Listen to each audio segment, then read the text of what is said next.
कंसेन प्रहिता घोरा पूतना बाल घातिनी शिशोंचचार निघ्नन्ति पुरग्राम ब्रजादिषु। यहाँ कंस के द्वारा एक पूतना को भेजा,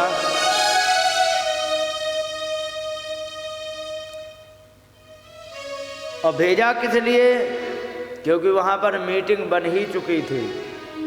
क्या 10 दिन तक के जितने भी बच्चे हैं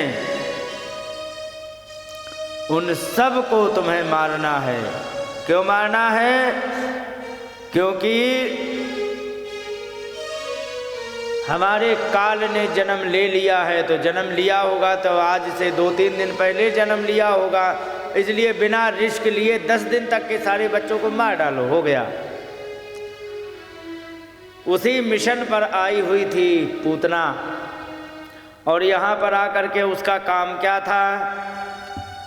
शिशूंचचार निघ्नन्ति, शिशुओं को मारती हुई जा रही थी। शिशु माने जिसने बच्चे ने जन्म लिया। अब उसने मारे कहाँ कहाँ थे ये भी सुनो। कई पुर कहते कुछ बड़ा गांव, ठीक है, जैसे कुछ बड़ा गांव हो जिसमें 100, 200, 300 घर हों, और एक ग्राम, ठीक है। तो ग्राम का मतलब छोटा गांव। तुम्हारे यहाँ तो ये जो, अच्छा एक बात, तुम्हारे गांव का ये जो गांव है ये तुम्हारे हिसाब से बड़ा है या गांव या छोटा है? हैं? हमें तो 50 नहीं मिले।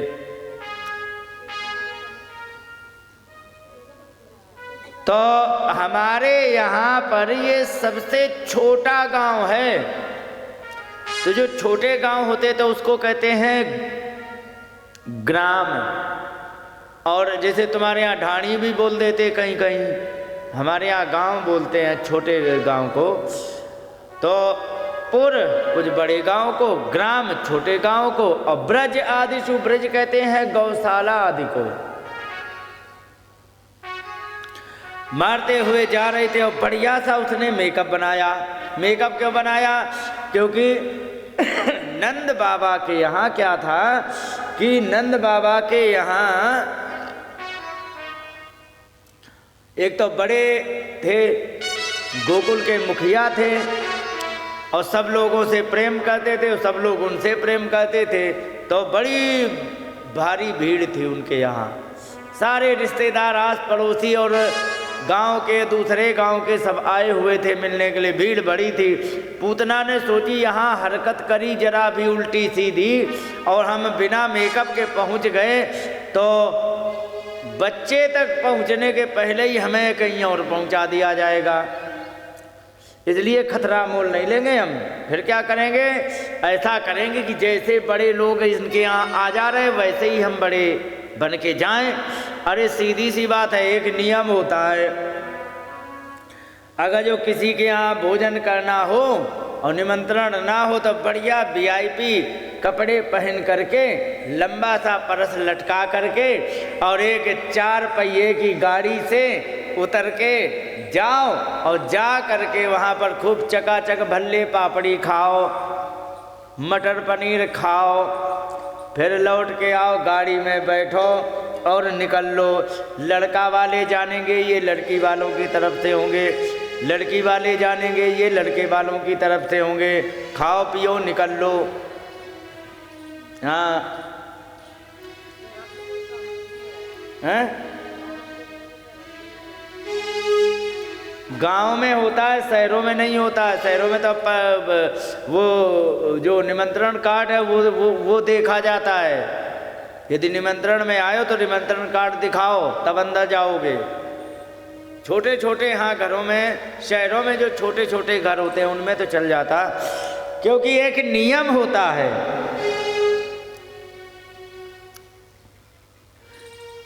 कि कुछ कार्यों से व्यक्ति महान ना हो फिर भी दिखने लग जाता है।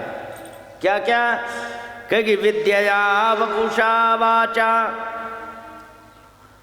वेशेण विभवेन चा वकारे पंचभी युक्तो नरो याति महानताम। ध्यान रखो, अगर जो तुम्हारे अंदर बहुत अच्छी विद्या हो, ठीक है, बहुत बढ़िया विद्या है, तो आपका आदर होगा। थोड़ी नीली वाली कम कर दो, इधर से आ रही सीटी नीली वाली। और वपुषा, खूब बढ़िया सेहत हो, टमाटर जैसे गाल हो, ऊपर से बढ़िया से कपड़े पहन लो, अच्छे से वो पहन लो, क्या कहते हैं, कोट पैंट, टाई लगा लो, टाई लगा करके और फिर किसी के यहाँ चले जाओ तो कोई दिक्कत नहीं आती। और एक होता है वाचा, तुम बोलने में बहुत बढ़िया हो, जिससे जाओ बातचीत करो, बातचीत ऐसी करो कि वो व्यक्ति आकर्षित हो जाए, तो एक ये होती है। तो ऐसे में क्या होता है, इससे भी व्यक्ति आकर्षित होकर के भी सम्मान पा सकता है। और वेशेण, बढ़िया VIP बन के पहुंच जाओ तो। और विभवेन चा, बहुत अच्छा तुम्हारा वैभव हो, ठीक है, बहुत पैसे वाले हो, तो भी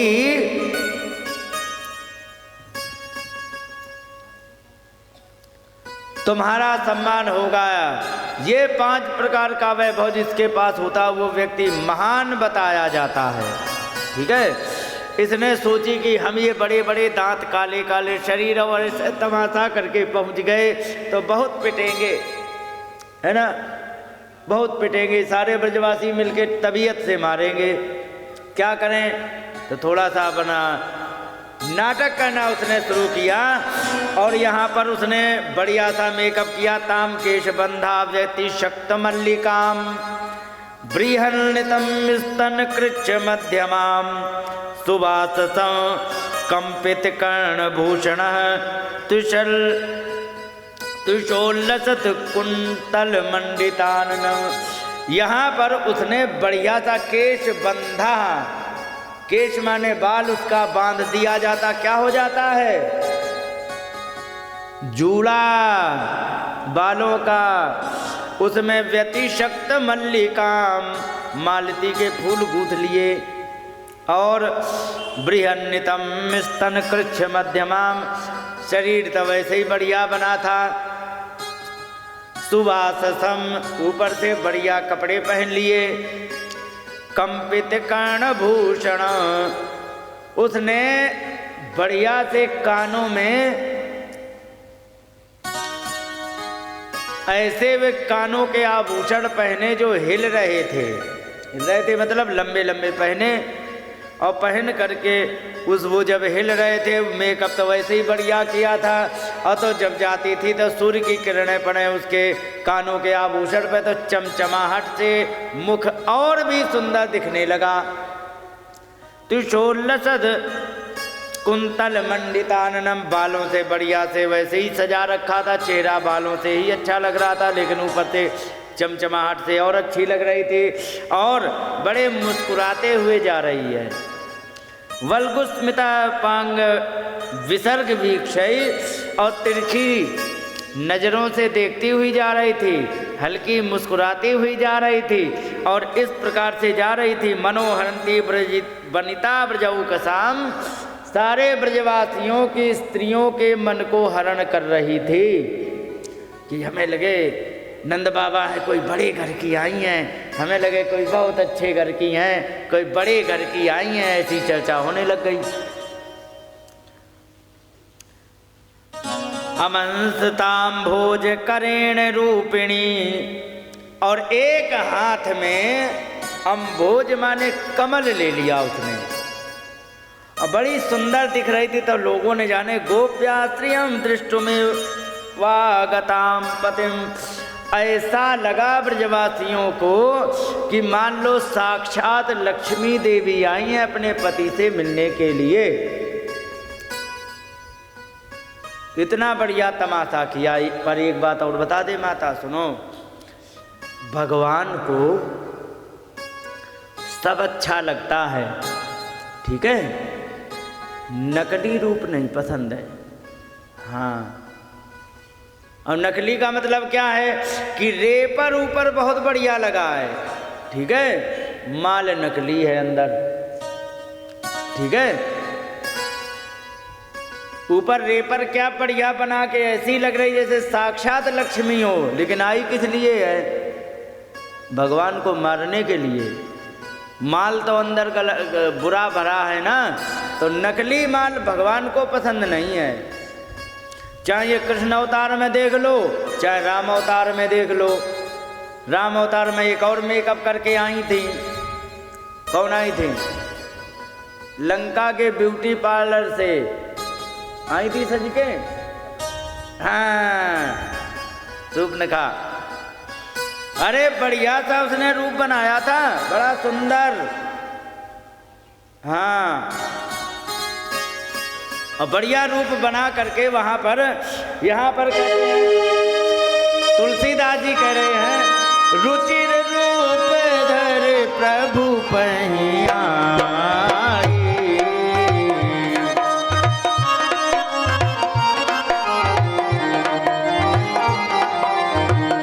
बोली बचन बहुत मुस्काए, बोली।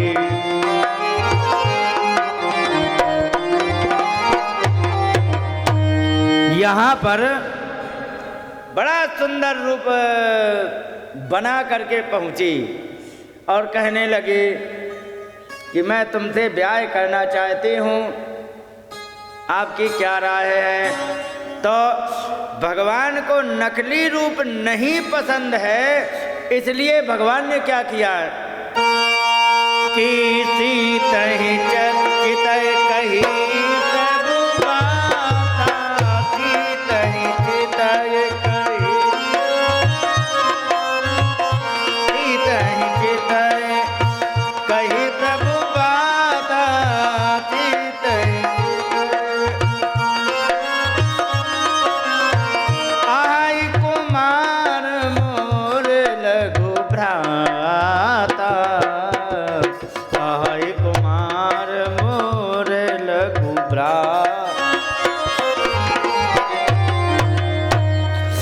यहाँ पर उन्होंने उनकी तरफ देखा भी नहीं।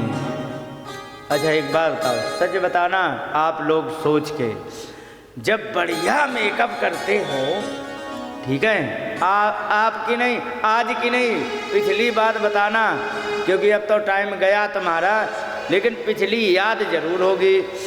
जब पहले बढ़िया सा मेकअप करके कहीं जाते थे, मेला में, रिश्तेदारी में, कपड़े खूब बढ़िया से झुमके उमके पहन के, अब अगर जो पड़ोसन पूछे ना कि अरे तुमने झुमकी कहाँ से खरीदी है, तो बताओ झुमकी की कोई कीमत रही?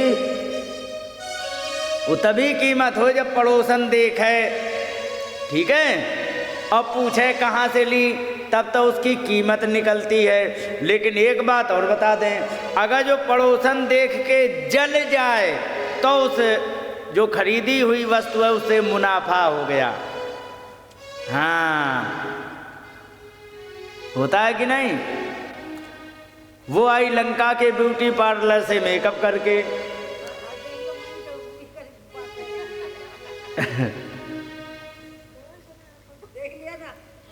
तो लंका के ब्यूटी पार्लर से वो आई मेकअप करके, और राम जी ने उसकी तरफ देखा नहीं। तो सच बताना, शूर्पणखा का जी नहीं जल गया होगा कि देखो हम इतना मेकअप बढ़िया करके आए, इनने हमारी तरफ देखा नहीं, और देखा नहीं तो फिर क्या कीमत। फिर बाद में क्या हुआ समझते हो? और यहाँ पर ये समस्या, नकली बन के आई, सबने देखा, लेकिन भगवान ने नहीं देखा। हाँ, भगवान नकली चीज को नहीं देखते हैं। यहाँ पर देखा, यहाँ पर देखिए भगवान की क्या विशेषता लिखी है। यहाँ पर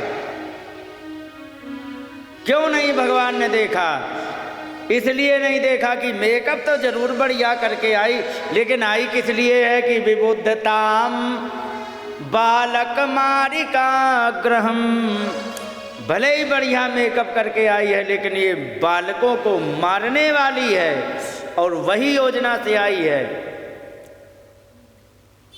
अच्छी बनी है तो क्या हुआ, काम अच्छे नहीं है इसके। तो भगवान ने क्या किया, चराचरात्मा सन्मीलिते क्षण,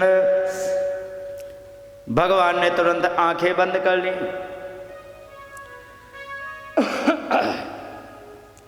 भगवान ने आंखें बंद करी, थोड़ा और कम करना पड़ेगा, कूकू कूकू कर रहा है। तो भगवान ने जब आंखें बंद कर ली तो उसने वही काम किया। कौन सा? जो अभी तक करती आई सबके साथ। क्या करती थी? नीला वाला कम करना है, श्री राधे श्री राधे, बस। तो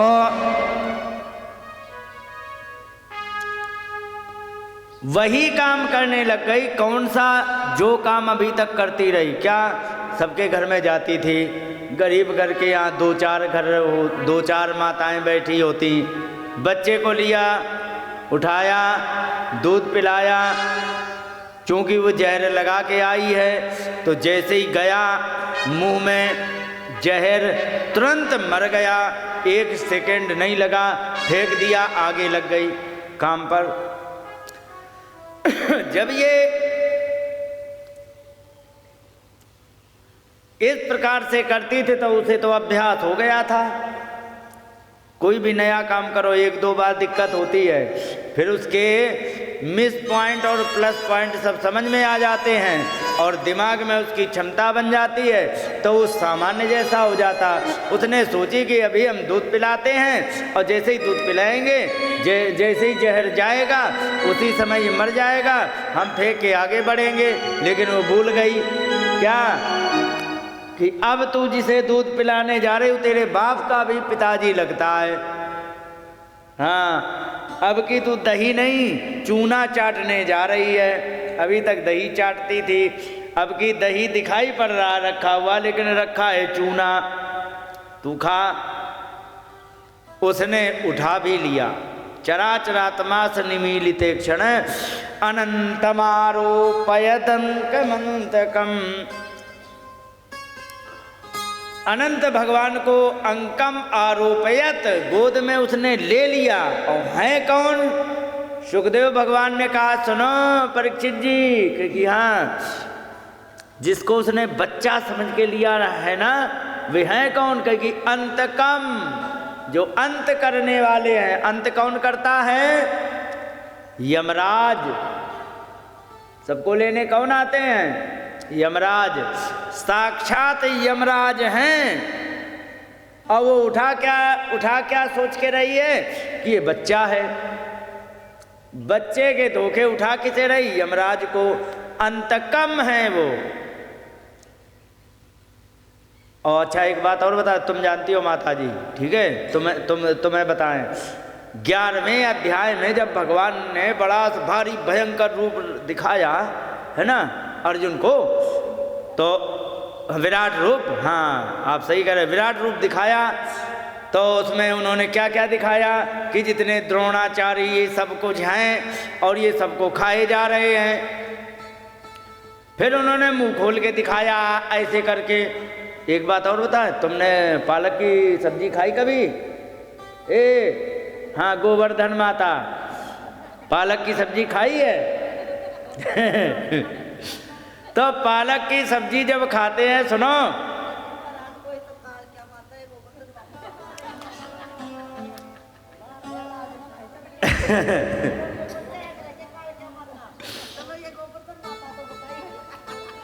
आप लोगों ने पालक की सब्जी खाई होगी, तो तो बाद में जब देखती तो दांतों में पालक की पत्ती उलझी रह जाती है, हरी हरी होती है कि नहीं। अब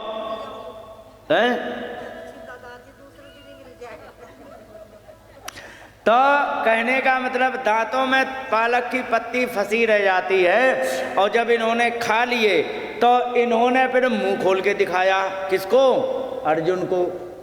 तो वहां पर जो खाए थे ना, जैसे पालक की पत्ती फंसी रह जाती है ऐसे ही वो भी फंसे थे।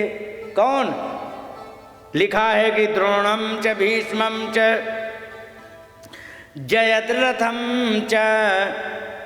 द्रोणाचार्य दिखाई पड़े अधकटे, किसी की टांग उलझी है, किसी का सिर उलझा है दांतों के बीच में। और जयद्रथ को भी दिखाया, भीष्म को दिखाया, कर्ण तथा अन्यानि योध वीरान। कर्ण को भी दिखाया, अन्यानि योध वीरान, जो अन्य युद्ध करने की इच्छा से आए थे उनको भी दिखाया दांतों में। इस प्रकार से उन्होंने जब चारों तरफ दांतों में दिखाया, अब अर्जुन घबरा गए। अर्जुन कहने लगे, गुरुजी हू आर यू, कौन हो तुम? स्पष्ट वहां पर आया है, आख्या ही में को भगवान उग्र रूपो। आप मुझे बताओ, आप इतने विशाल रूप, इतने उग्र रूप में आप कौन हो?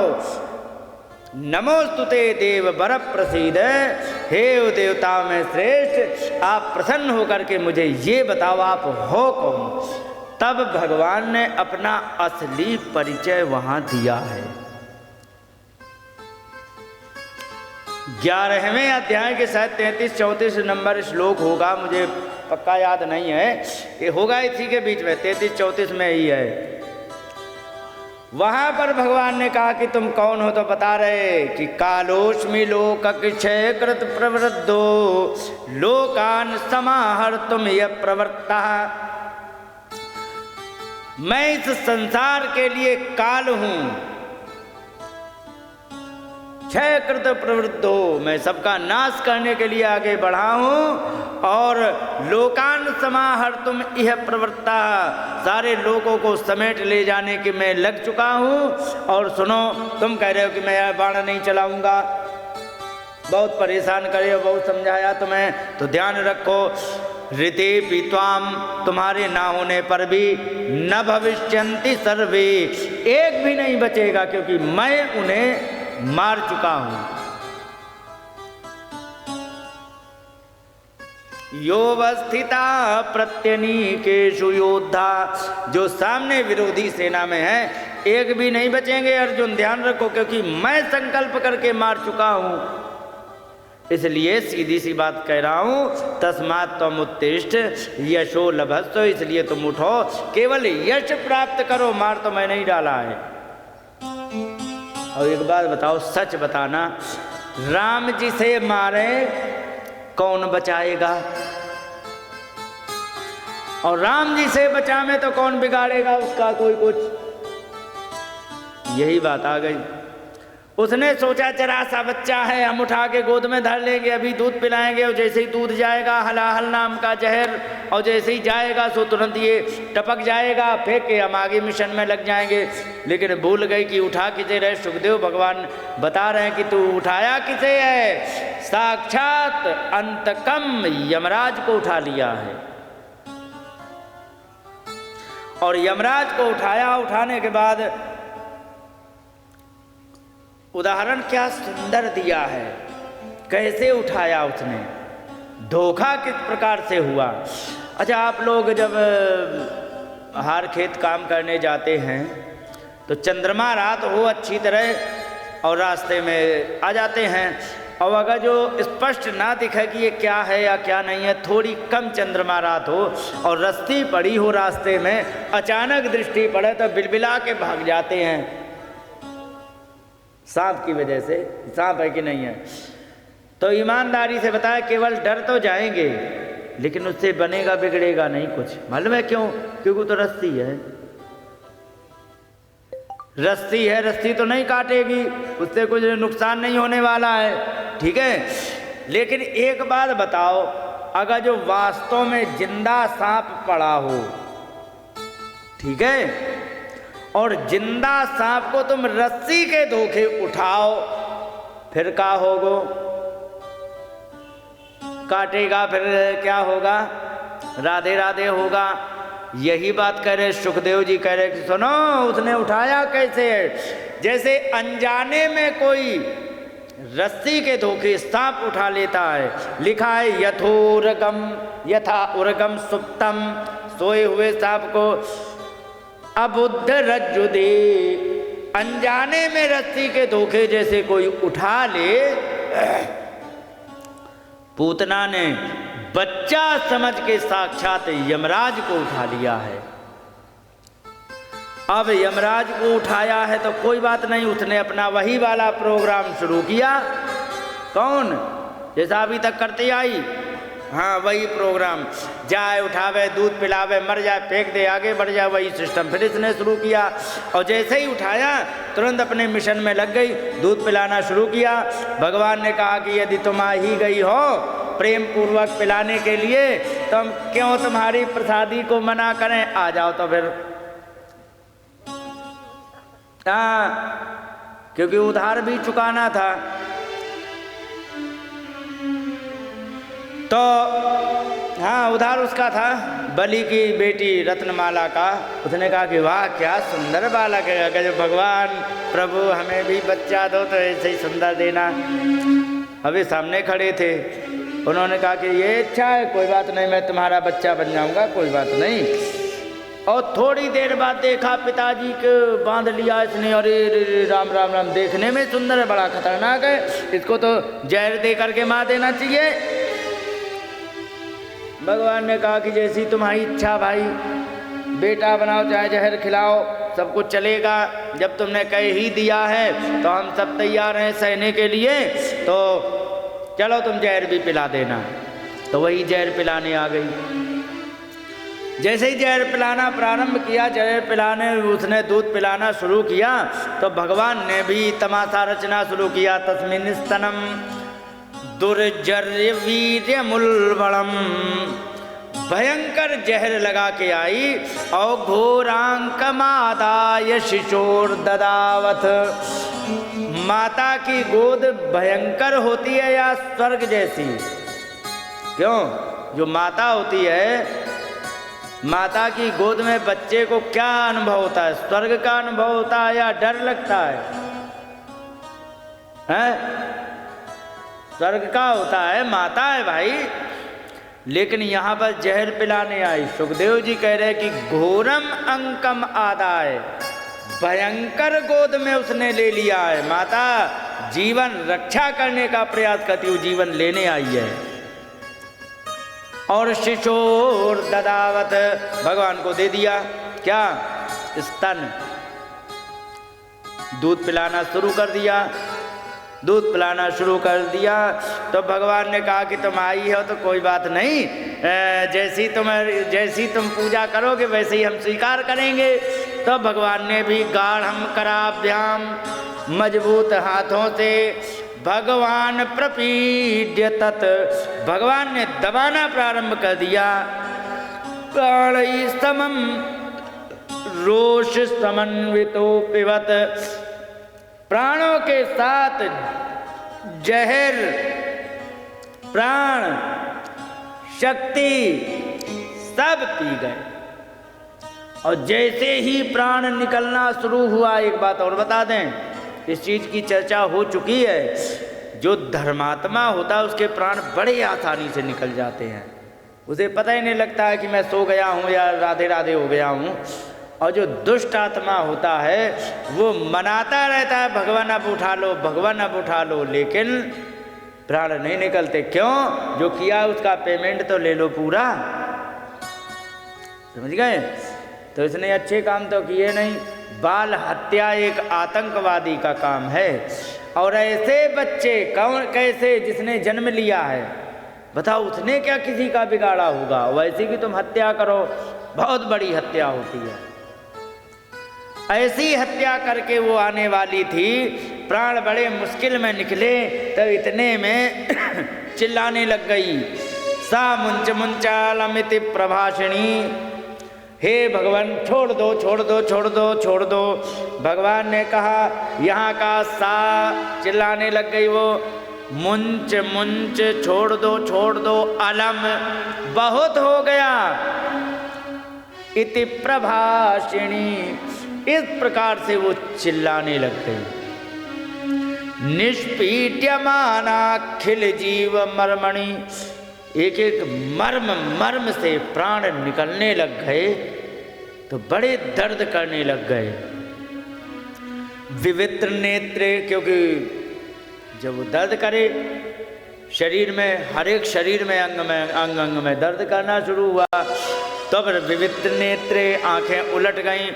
चरणौ भुजौ मुहुः प्रसन्न गात्रा क्षिपति रुरोधः, उतने चरणों हाथ पैर क्षिपति माने पटकने लग गई और पसीना पसीना हो गई और वो रोने लग गई। लेकिन भगवान ने कहा कि एक बात बता दें, मौसी जी तुम मेरे यहाँ आई, बहुत अच्छी बात, आपका वेलकम है, लेकिन अब तुम कह रही हो छोड़ दो, तो देखो हमारा नियम है, या तो तुम आती ना, और आती तो प्रॉपर स्टडी करके आती हमारे बारे में, हाँ अच्छी तरह रिसर्च करती स्टडी करती तब तुम आती, बिना जाने पूछे तो तुम आ गई, और अब कह रही हो छोड़ दो। और हमारा नियम ये है कि मैं जिसे एक बार पकड़ लेता हूं उसे छोड़ता नहीं हूं। हाँ, कंस को पकड़ लिया पार करके ही छोड़ा, रावण को पकड़ लिया पार करके छोड़ा, समझे? प्रहलाद को पकड़ लिया तो उनकी रक्षा करके ही निर्भय करके छोड़ा, ध्रुव को पकड़ लिया तो उनको भी निर्भय करके छोड़ा, समझ गए? और भगवान जिसको पकड़ते कभी नहीं छोड़ते हैं। माताजी, अच्छा इतने में कौन कौन है जिसने रामचरितमानस का अभ्यास किया हो? तुमने? अरे वाह, तुम्हारी जय हो जाए, पाए पड़े तुम्हारी। एक बात आपने पढ़ा होगा, अब तुमसे बात करते हैं, तुम्हारे जैसन की जरूर अभी तक कहा नहीं तुम हैं? हमारी आपसे शिकायत है, कल से आना ओके? अच्छा रोज आती तो मिली क्यों नहीं? मैंने पूछा था रामचरितमानस कौन पढ़ता, रोज बैठती हैं। हाँ आज बताया, थैंक यू। तो आपने लंका कांड में एक कथा पढ़ी होगी क्या? हो गया, जय हो तुम्हारी जय हो जाए। आपने पढ़ी होगी लंका कांड में रावण आया युद्ध करने, ठीक है? और रावण युद्ध करने आया तो राम जी को ढूंढ रहा था, कहाँ राम है, कहाँ लक्ष्मण है, इन्हें अभी मारता हूँ, ये कहता हूँ। तमाशा किया है तो चौपाई, लेकिन समय कम है तो उसने तमाशा किया। और जैसे ही रथ पे आया तो सबसे पहले राम जी से नहीं विभीषण से मिल गया रावण। उसने कहा अच्छा तू ही है, हमारे घर में आग लगा करके और हमारा भेद बता के तू यहाँ आ गया, तेरी वजह से आज युद्ध हो रहा है। और उसने तुरंत अपना बाण छोड़ दिया और शक्ति चलाई, तो एकदम जैसे ही शक्ति चलाई वो लपलपानी एकदम, और जैसे ही लपलपानी शक्ति एकदम तेजी से, तो क्या हुआ वहाँ पर राम जी एकदम चौकन्ना हुए कि ये क्या हुआ, कहाँ से क्या हो रहा। तो देखा एक साइड में कि रावण ने विभीषण की तरफ शक्ति तान के और चलाने ही वाला है। तो इतने में राम जी दौड़ के आए, क्या कर रहे थे क्या नहीं छोड़ो, दौड़ के आए, तुरंत विभीषण को पकड़ा, एक तरफ किनारे धक्का देके कर दिया और सामने खुद हो गए। आया है प्रसंग रामचरितमानस में आया है, यहाँ पर आया है। आवत देखी शक्ति अति घोरा, आरत देखी शक्ति अति घोरा, प्रणतारते भंजन पन मोरा।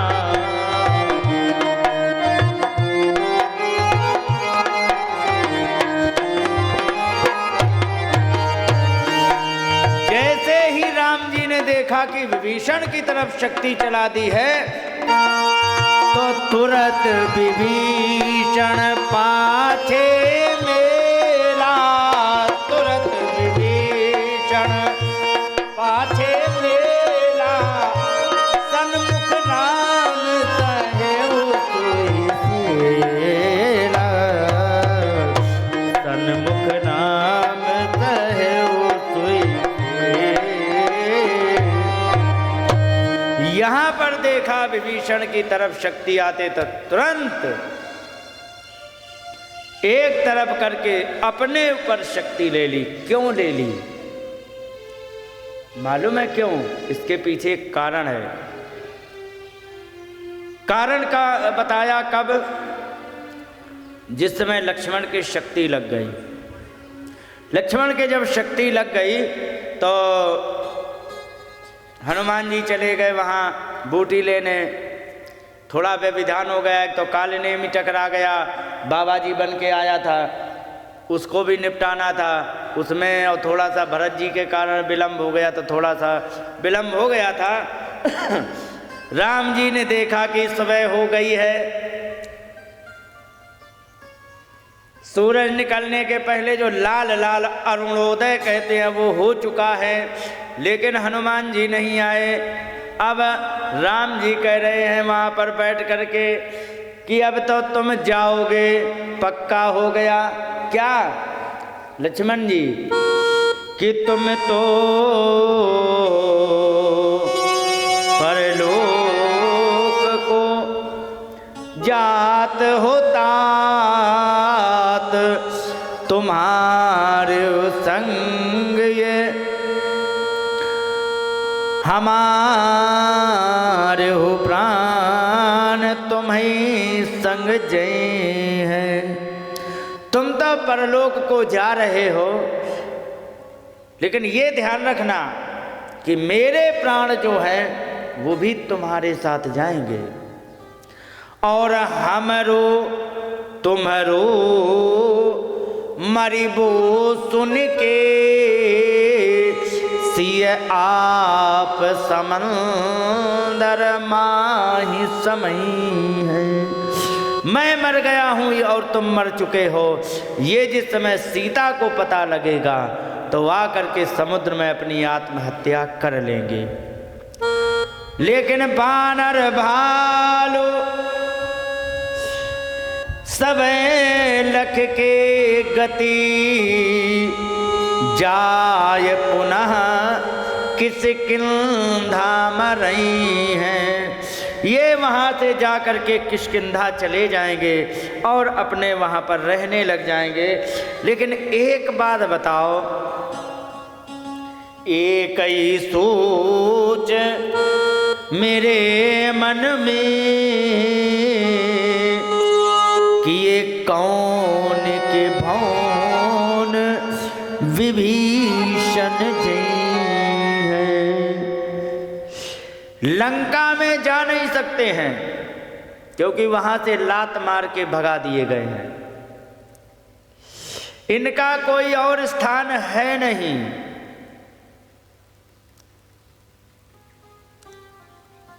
ये कहां जाएंगे, ये तो हमें जवाब दो, क्योंकि ये तो अपने आश्रित होकर के आए हैं। इनका जो कुछ आश्रय है वो तो अपना है।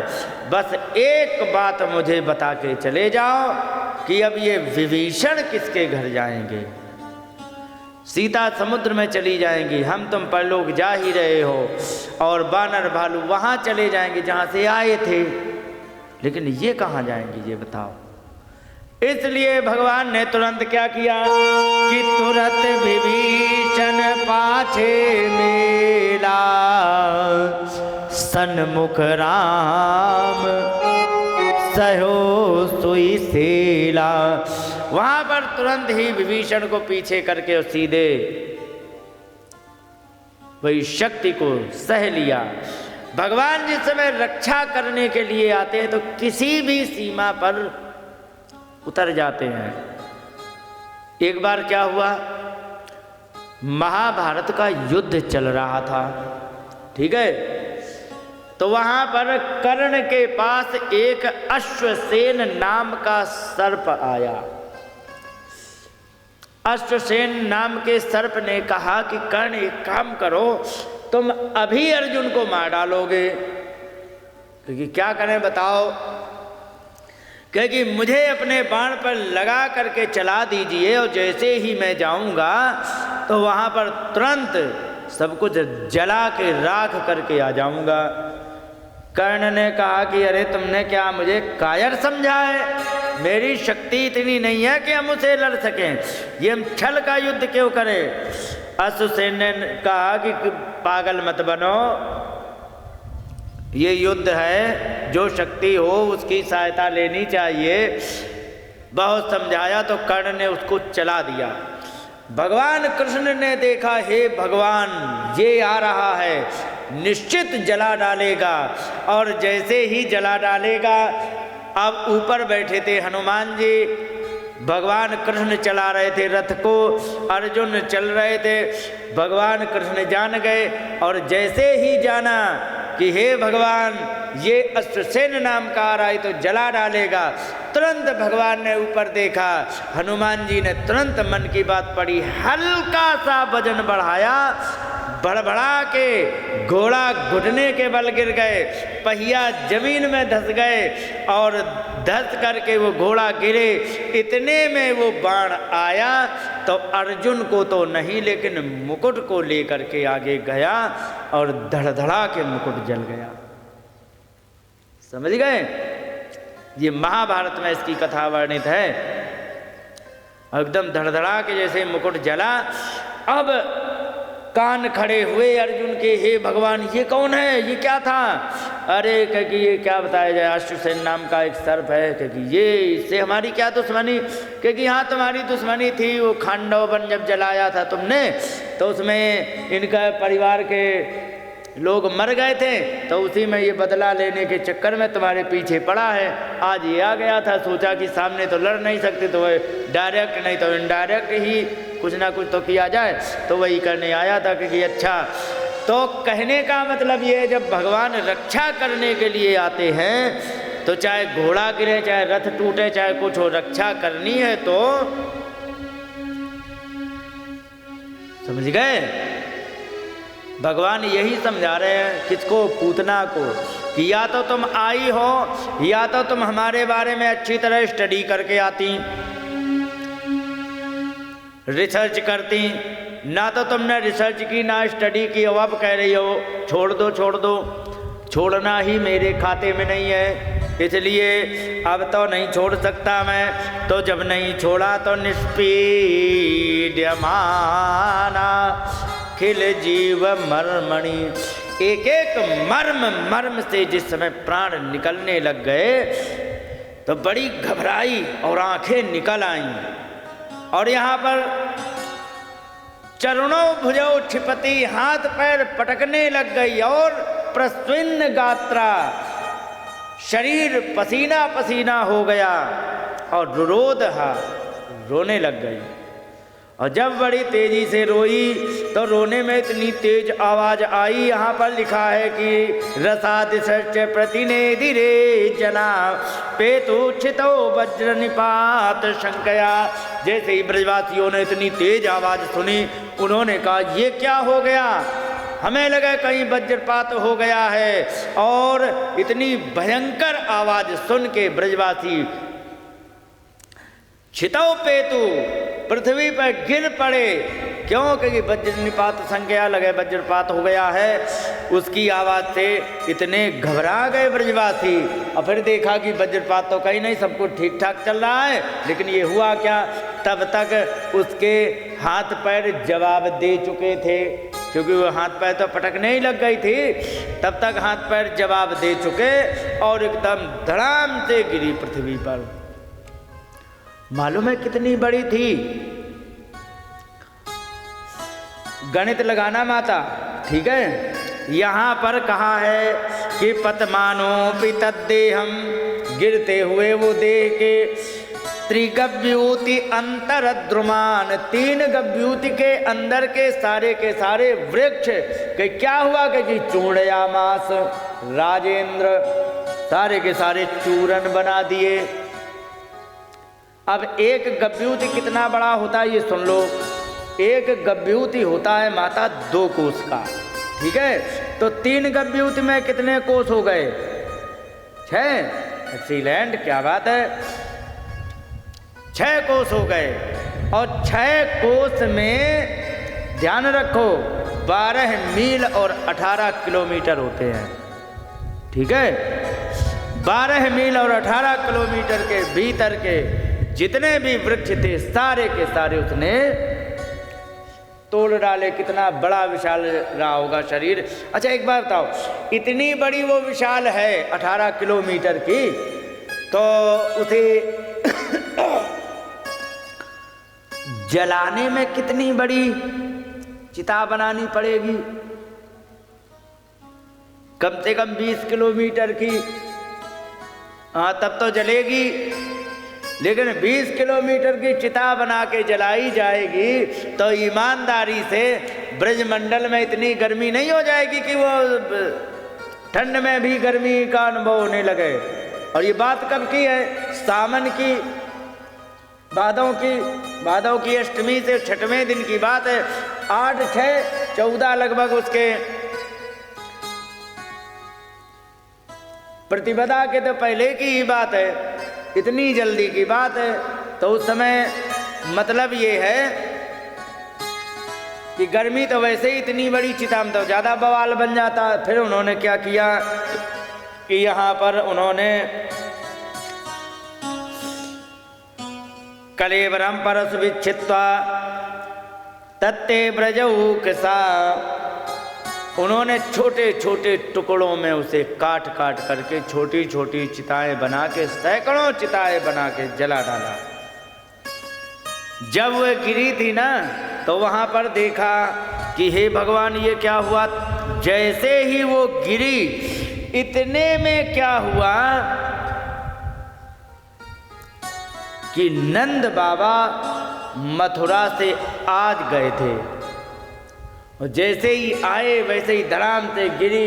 देखा ये क्या बवाल नया है, तो वहाँ पर देखा छोटे से लाला चिपके हुए वहीं पर हैं और उनको उठाया जैसे तैसे और उठा करके